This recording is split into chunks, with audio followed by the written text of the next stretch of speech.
SFC Fans React. This is the aftermath with the legend Michael Bowers. Go and subscribe to Michael Bowers. He's near 5k subscribers. I will speak to 4,900. Oh! I'm just short of that. Oh! Come on, 100, just over 100 away from 5k. Aye. Go on then. Yeah. Anyway, Michael, on to the game today.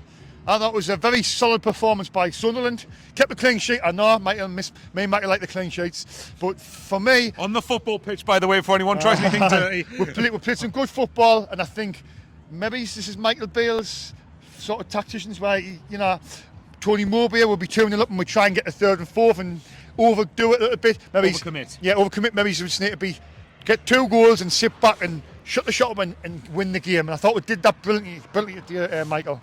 Yeah, I think part of maybe the reason why we've been a bit inconsistent is maybe, and it sounds like an excuse, but the fact is we've had a game every 3 days, haven't we, since Coventry, haven't we? Aye. So we've had Coventry, then I think was it 3 days later we had Hull, 3 days later we had Rotherham, and then 3 days later we had today.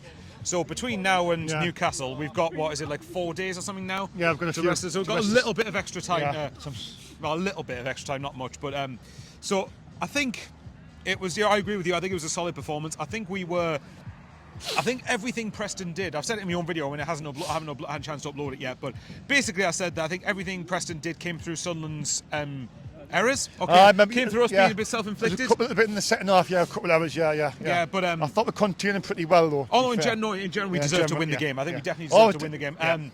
It says all along that there's 2 things. I've said along that I don't rate Preston that highly, and I said I thought they would drop off. And look, maybe they might not, but I still felt like they were overachieving.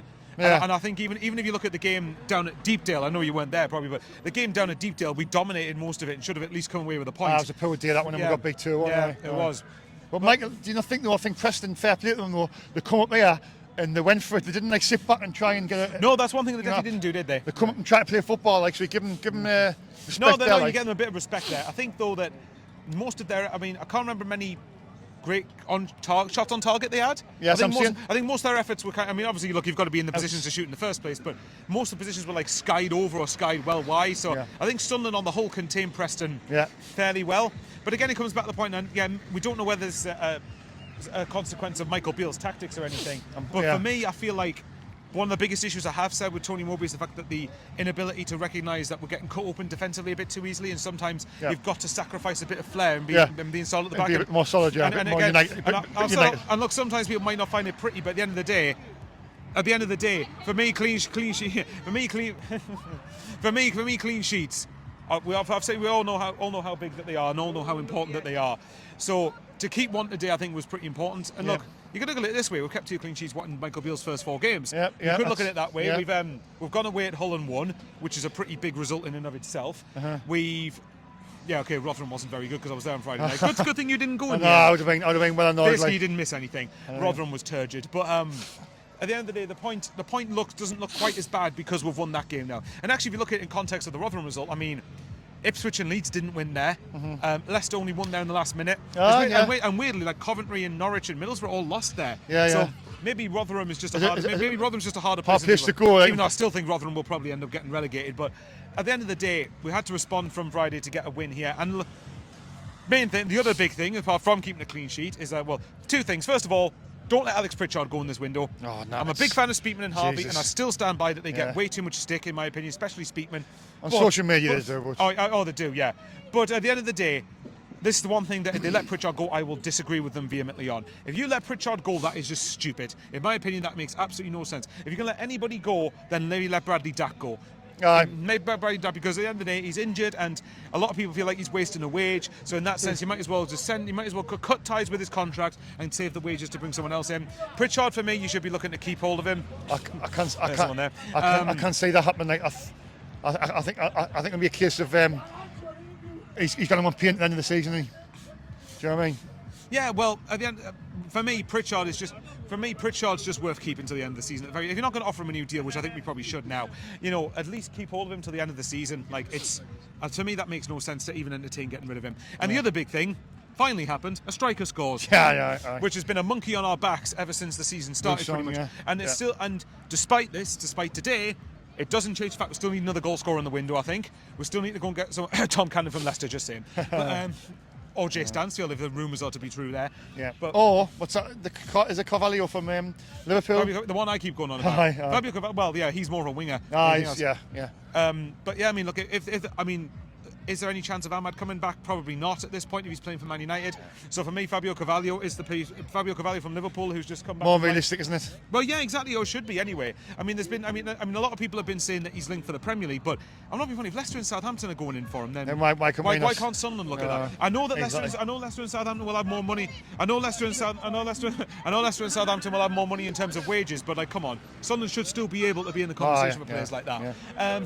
Nevertheless, though, Russian score. Back to the point, though. Russian scoring was huge for him. I think it's huge for his confidence. I think I've said all along, and I've repeatedly stood by it, when people kept on writing off Russian, because there were people writing him off, I've said, stick with him, give him a run of games, see what happens. And his goal, what summed that up for me was right before he scored, there was an intelligent run he made ahead of Preston centre back at the back post, and that was where the shot came from. Just got his toes. Well, exactly. Yeah, it's an intelligent run. Yeah. This is why I've kept on saying, just because someone doesn't turn it on straight away, it doesn't automatically mean they're a bad player. And for me, with Russian, I think even if I still want another goal scorer, but he's someone I think who will play a part. So I was delighted for him. I was so delighted for him, and he needed that as well. But even then again, the games that he played before, I thought he looked bright. In almost every one of the games, like, what was it? Norwich ran their defence ragged all game. Swansea had a great chance at a 0-0 before the red card that should have scored, and Birmingham he hit the post. I think it's been a bit unlucky. You think? Yeah, I think so. But also he's earned also at the same time is that he got injured and then was out of the team and then only just came back into it today. So I'm hopeful that at least finally ends this nonsense that Russian isn't good enough. Does he start on Saturday against our bitter rivals, you think? Yeah.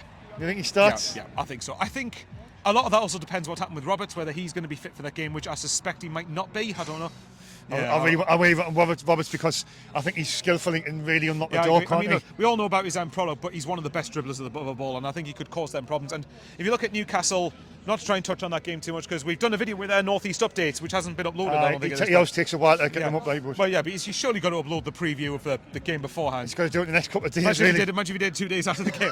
But I mean, as far as today was concerned, I think second half was pretty dull, but in a good way, in that Preston didn't really do all that much and we didn't do all that much. I think sometimes you've got to just sacrifice a bit of flair and be able to just come in and just do the solid foundation, do the solid work, and then you go for it and just get the win. That's what I'm saying. Get the 2 goals advantage. That second goal for me, was the cushion what we needed.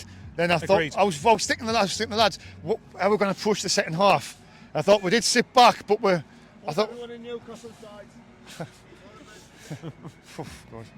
It is a bit extreme, but I don't like Newcastle. Yeah, go on. But yeah, no, you're right. Apologies to the mics. Apologies about that. The mics anyway, picked that up. I don't condone things like that, but there you go. For me, though, how we approached second half, I was thinking, hang on, because I didn't think Preston were doing all that much. I know they had the ball going forward a few times, but I thought we dealt with them when they came forward really well. We were letting them have it to a certain extent, and once they got to the wingers, once they came towards our low block and everything, we defended really well, actually. So, I think how we approached second half I thought was interesting, but I think in a good way, like I said, nothing really happened. And I think Sunderland need to get into the habit of doing that sometimes. Yes, you can have your tippy-tatty fancy football, and we shouldn't try to get away from that at times. But there's some occasions where you're just going to have to suck it up and get on with the fact that we need to be more solid defensively. Because at the end of the day, like you said yourself, you'd rather be the most boring team in the world and get results. Look, not every game, obviously, because that's not sustainable, but occasionally you need to be able to do the ugly gritty side. I think, Michael, when I say that, though, I think you look at the players what Speakman brings in, and I think you've got to give him credit because I think that's why we play good football, because you're bringing in Jack Clarks and Roberts and the skillful players, the Arlos and the skillful players. You know what I mean? That's why we're playing good stuff. Well, exactly, but also I've said all along, though, that if you also do this foundation, if you have the solid midfield, solid defence, if you don't let silly goals away, then it gives the flair players the licence to go forward and show the skill and the flair, because then you're not going to have to outscore opponents every game to win. And like I said all along, I've said this repeatedly, I don't expect clean sheets every game because that isn't realistic either. But I expected them a bit more than what we had since probably the Watford game at the start of October. But I think we'd only kept something like 3 or 4 clean sheets before. Is that Michael Bale's 4th game, that one there? Yes. So he's had two wins, 1 draw, 1 loss. That's right. I thought it was. So it's not a bad start. No, it's not a great start, but it's not a terrible start. Look, we've won. It's solid enough. It's a solid start. As I'm saying, we've showed glimpses in them games for me. that maybe his tactics, have seen and keeping clean sheets, Well, this seeing is one games thing, out. yeah, because there was a lot of people disagreeing.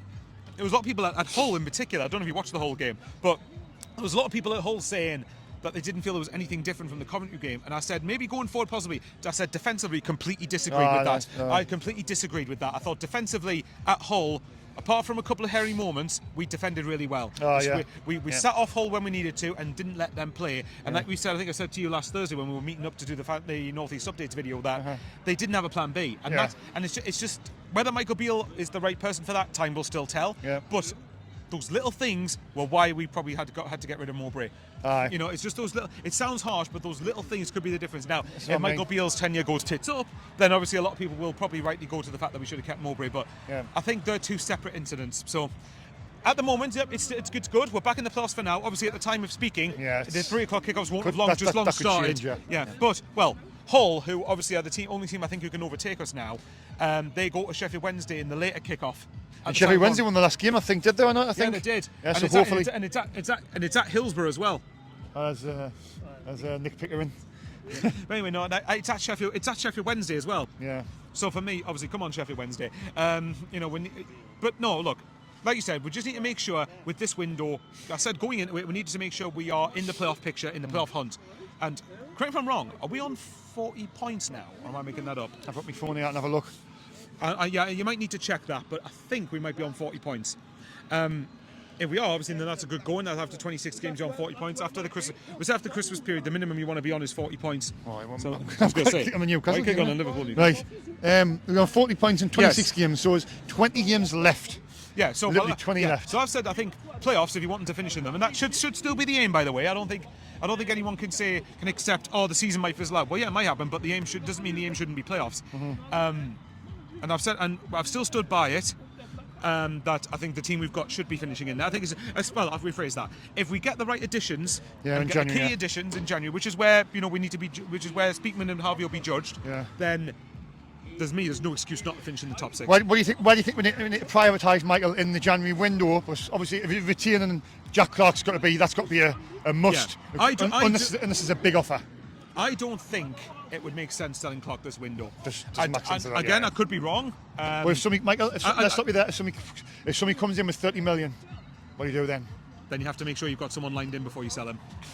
Perfect answer. But at the same time, the perfect answer is line someone in to come in to play alongside him. Was not Sheesh? Was he not a long-term replacement, or you think? Maybe. But no, for me, right, Clark. I could be wrong. I can't rule it out. But at the minute, my gut says I don't think he'll go this window. I just don't think it would make sense. But you're asking the position. Well, there's 2 particular areas we need: combative defensive midfielder. Echo was better today, but we still need another. We still need another midfielder because we're still going to have a lot of games between now and the end of the season. And the other one, still stand by it. We need sort of striker up front who's going to contribute with at least half a dozen goals or something between now and the end of the season. Echo seems to be a little bit like lackadaisy sometimes. Like he just seems to be like. They say that in the last game against Company, just doing that. Like little. He was lazy for the second goal. I guess I'm saying lazy. Today I thought he was all right. I think there were times he was really good, and at times that he was still a bit off it. I still think so. Anyway, combative central midfielder and a striker. Those are the 2 areas I think we desperately need. And look, there's links that Sunderland were linked with Jay Stansfield. I don't know quite how that's going to work because he's on loan at Birmingham, and obviously they need to cut that short. I know that Jay Stansfield went to Birmingham. I think apparently be closer at home, but I think if Stansfield could look past the location of where we are, and I mean, so Ipswich were linked. Now I'm not being funny. Where's he going to be more likely to play? And well, Ipswich is closer to. No, they are, but he's going to want to go and play games, surely. True. Would he start in that team as well? I mean, Well, that's the thing. I don't know. Look, do I think we'll get Stansfield? Probably not. But for me, I've said either him or Tom Cannon, who Leicester signed from Everton in the summer. He's not playing any games, and I know Leicester are losing a few players to AFCON, just to say the short version, AFCON. But across the season, they're going to have Daka, they're going to have Vardy, they're going to have Iheanacho there. Is Cannon across the season really going to get in ahead of those players? Probably not. For me, I just think I think we should be putting an offer on the table. Say, let's say, £500,000 loan fee, will contribute so much of his wages, the rest of the season, bang, there's the offer, and see what happens. And Tom Cannon needs to play games. And he's proven for Preston, funnily enough, last year, that he can score goals in this division. So does that mean that obviously Mason Burstow's you think he's going to go back to Chelsea? I wouldn't be surprised if he cut did his get loan sent short, back. yeah? I wouldn't be surprised if he did. I think for me, I'd also loan out one of Hamir Omienda as well. He's coming back to the team today. Elise, it's his first start for a long I thought he did time. well.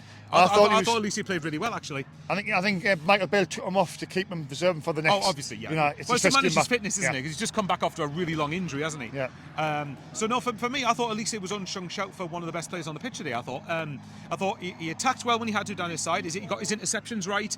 He stopped Preston attacking down his side really, for the most part, really well. Yeah. I think considering he's been out for so long, and that was his first start for well over a year probably at this point. Yeah. I thought Elise did really well. I thought Daniel had a good game.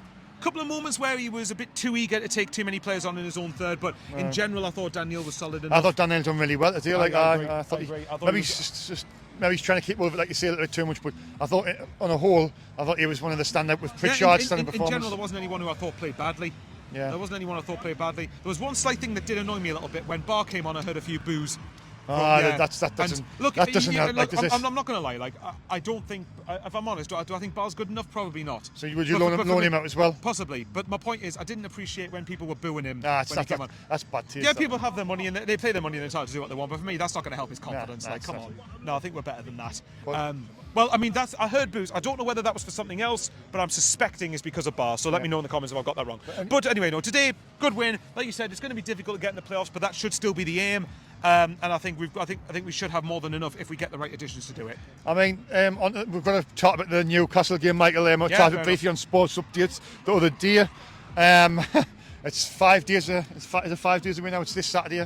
It's going to be the biggest game for Sunderland in how many years? Is it 7 or 8, Michael? It's 8 years in this March since we last played each other. So March 2016 that's last day. So basically nearly 8 years, which is that's a I long must time admit, for that this. fixture's too massive to not have been played for you. It's the biggest derby for me in Britain. Yeah. It is for me. I mean, I'm not going to mention Celtic and Rangers because they're not even in our division, so I don't know why. No, they're not, but the only thing I would say is that's the only derby I can think of that rivals the intensity of this one. I think that one maybe slightly is more so, but if you're talking in British football, in the English leagues, this one's one of the best by a country distance. I didn't mean to look at Scottish football, no disrespect any that's fair fans enough, out there. Right. I just look at the for me, derbies in this. Right, Newcastle, we're going to have to mention it. We're going to have to be at our absolute best to have a chance of beating them. I've said all along that if we're going to end up knocking them out of the cup, which would be absolutely hilarious if we do, it's got to be in the first game. If you draw, for me, I've said all along, a draw is no better than a defeat, in my opinion. If you get a draw, we will get slaughtered at St James's Park. Absolutely. We will, absolutely. No, we will. No, Lee's been to Southwick Butchers too many times. If there's a replay, we've got to try and beat them in the first leg. In the home tie. In the home game. Look, the one thing at the time of recording, they're still to play Liverpool away. Assuming they don't win that game, Newcastle. I mean, I've seen quite a number of Newcastle fans really bricking it for this game, and I think that win itself is also quite important to get a bit of confidence going into this game. So for me, Newcastle, I think. If we do, well, put it this way, Nick Pope's not playing, he's their main keeper. Martin Dubravka, as much as I actually rate Dubravka, he's not the keeper he once was. Yeah, that's true. Well, I'd imagine a lot of their fans are they getting to here, or is that not happening now? Well, even if they get to here, is he going to be in for Saturday? To be fair, I didn't think he's that good. And even me, I think it was always overrated him to here. A few years ago, I disagreed with you, but now maybe he was always let sloppy goals in. No, I don't know. Against us, he always turned it on, didn't he? But the point is, but what I will say is, likes of Trippier, he's off form. I'm hoping, and this is me probably saying it more out of hope and expectation, that Jack Clarke has a field day and attacks him repeatedly and gets down his side. Yeah. Because the one thing I would say, if Newcastle don't get anything at Liverpool, what could then help us is the fact that they're not coming into it with confidence. And their away form has been abysmal. By the way, that doesn't mean we'll win, obviously, but their away form this season has been the problem.